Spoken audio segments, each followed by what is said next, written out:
네, 김영환입니다. 같이 말씀 묵상하겠습니다. 오늘 본문은 제가 유학할 때 논문으로 공부하고 썼던 부분입니다. 그래서 제가 가장 참 많이 보고 많은 책들을 참고했던 본문입니다. 이 본문은 수사학적으로 굉장히 정교하게 글이 적혀 있습니다.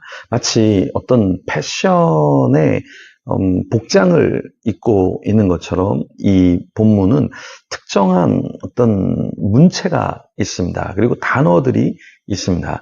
마치 유럽 남부 지역을 유랑하는 집시의 복장이 있는 것처럼, 또 1980년대 엘리트주의에 의해서 나온 흐름을 반동으로 좀 바꿔보려고 했던 것처럼 이 본문도 그냥 적혀져 있지 않고 어떤 패션을 드러내려고 하는 것처럼 옷을 입고 있습니다. 그 패션 중에 하나가, 어떤 패턴 중에 하나가 무엇이냐면 이제라는 말입니다. 이 이제라는 말은 오늘 본문에만 나와 있는 게 아니라 사실은 4장 9절에도 이제라고 하는 말이 나오고요. 또 4장 11절에도 이제라는 말이 나옵니다. 이걸 히브리어로 아타라고 하는데요. 아타라는 말을 하면서 어떤 진술이 따라오는 거예요. 그래서 이것을 우리가 아타 구조다라고 이야기합니다. 근데 이 아타라는 말은 심판과 회복의 메시지를 나타낼 때 쓰이는 그러한 특정한 단어였는데요. 이것이 오늘 본문에도 나옵니다. 그러니까 다시 말해서 이제라는 말로 시작하면서 무엇을 얘기하냐면 조금 뒤에 심각한 상황이지만 하나님이 환난에서 면하게 해주실 거야. 약간 이런 복선을 깔고 있다. 이렇게 생각하시면 좋겠습니다. 그래서 5장 1절에도 이제라는 말이 나오면서 쭉 그 다음에는 어떠한 통치자, 어떤 메시아가 도래할 것이다 라는 말을 하고 있다라는 것입니다. 그래서 이 구조를 알면서 본문을 보면 훨씬 더 본문이 이런 내용을 담고 있구나. 하나님께서 그냥 이스라엘 백성들을 멸망시키려고 이렇게 이 선지자를 통해서 예언하고 있구나. 이렇게만 보지 않게 된다라는 것입니다. 1절 말씀에 이런 말씀이 있습니다. 이제 딸 군대여 너는 때를 모을지어다. 그들이 우리를 애워쌌으니 막대기로 이스라엘 재판자의 뺨을 치리로다. 자, 아타, 이제라는 내용이 단어가 있고요. 그 다음에 무엇을 얘기하냐면 비참한 상황이 펼쳐질 것이다 라고 먼저 이야기를 합니다. 그래서 어떤 비참함이냐면은 때를 모아서 대항해야 되는데, 왜냐하면 이 적들이 애워싸고 결국에 막대기로 이스라엘 재판자의 뺨을 때린다. 이거 굉장히 수치스러운 내용이죠. 뺨을 때린다. 이거는 굉장히 수치스럽게 만드는 거잖아요. 그런데 이런 상황 가운데서 오늘 본문은 또 짧지만 뭐라고 얘기하냐면 이러한 가운데서 하나님이 통치자를 보내실 것이다 라는 메시지를 더불어서 주고 있다라는 것입니다. 이렇게 심각한 상황 가운데 너희들이 있지만 하나님을 보면 하나님이 보낼 그 인물, 통치자가 너희를 구속해 줄 거야, 구원해 줄 거야 라고 말씀하고 있다라는 것입니다. 그래서 오늘 본문은 이 두 구절을 저희가 살펴보지만 비참한 상황 가운데 있지만 너희들 걱정하지 마. 왜냐하면 2절에 보면 베들레헴 에브라다야 너는 유다 족속 중에 작을지라도 이스라엘을 다스릴 자가 내게로 나올 것이라. 그의 근본은 상고의 영혼에 있느니라. 이렇게 말씀하고 있습니다. 1절과 2절 갖고 무슨 논문을 써라고 여러분이 생각하실 수 있는데, 사실 이 베들레헴 에브라다야 라고 했을 때 베들레헴을 말하는 거야, 에브라다를 말하는 거야, 베들레헴 에브라다는 어디야, 이런 게 사실은 학적인 굉장히 논쟁거리이고요.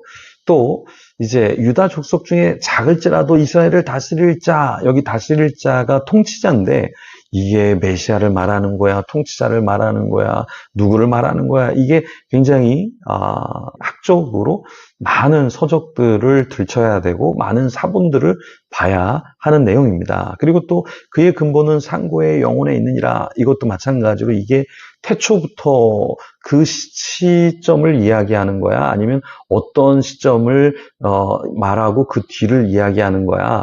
이런 것도 사실은 굉장히 따져봐야 될 내용입니다. 이것을 여기서 다 여러분하고 같이 살펴볼 수는 없지만 간단하게 말하면 베들레헴 에브라다야라는 말은 사실은 베들레헴 지역의 근처의 어떤 부분을 말하는 거예요.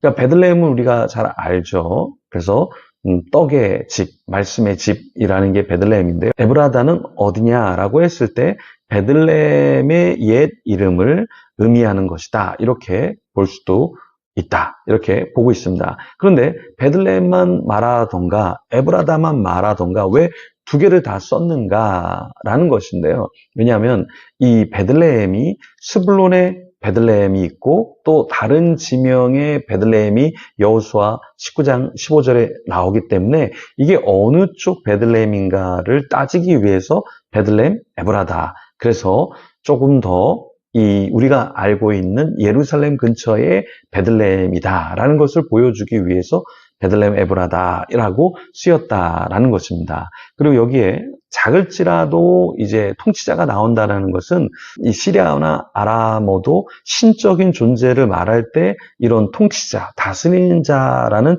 용어가 사용이 됐다라는 거예요. 그래서 단순한 어떠한 정치적인 인물만 말하는 것이 아니라 메시아적인 인물이 와서 회복한다. 라는 메시지를 담고 있다라는 겁니다. 그리고 또 태초, 상고라는 이 단어는 곧 그냥 어떠한 옛날, 과거가 아니라 정말 그 메시아적인 인물이 갖고 있는 시대, 어떤 시기, 어떤 역사를 초월하는 그 처음 지점에서부터 나온 자라는 것을 말할 수 있다. 이렇게 볼 수 있다라는 것입니다. 그래서 이것이 우리에게 무엇을 보여주고 있냐면 결국에 우리가 어떠한 상황 가운데 있을지라도 이스라엘을 다스릴 자가 작은 그 고을에서 나와서 회복을 시키니까 우리가 그 메시아를 주님을 바라봐야 한다라는 것이고요. 또 하나 우리가 잊지 말아야 될 것은 베들레헴 에브라다는 사실 작은 지역이에요. 그러니까 그 당시에 메인 도시가 아니란 말이에요. 그런데 그런 곳에서 인물이 나온다라는 것은 우리가 나는 상황이 안 좋아, 배경이 안 좋아, 가문이 안 좋아 이런 얘기를 할 수 없다라는 거예요. 왜? 하나님이 역사하면 베들레헴 같은 곳, 에브라다 같은 그런 베들레헴 에브라다 같은 작은 그런 마을에서도 통치자가 나올 수 있는 것이니까 여러분 우리가 나는 이게 없어, 나는 이거 할 수 없어 이렇게 말할 수 없다라는 것입니다. 주님이 임하시면, 주님이 도와주시면 우리의 상황이 역전될 수 있다라는 거죠. 그래서 우리 지체들 중에서 우리 기도 제목이 있습니다. 기도해 주세요라고 할 때 메달도 따는 사람이 있고 또 병에서 낫는 사람도 있고 또 좋은 직업을 또 얻는 사람도 있고 별의별 간증거리들이 넘쳐나는 거죠. 그러니까 나는 안 돼, 나는 부족해. 하지만 하나님이 역사하시면 가능하다라는 것 잊지 마시고 여러분 오늘도 기도하면서 자녀를 위해서, 부모를 위해서, 우리 지체들을 위해서 기도해야 될 사람들을 놓고 기도하면서 하나님이 역사하시면 될 수 있어. 이 믿음을 갖고 같이 기도하며 주님 앞에 나가겠습니다.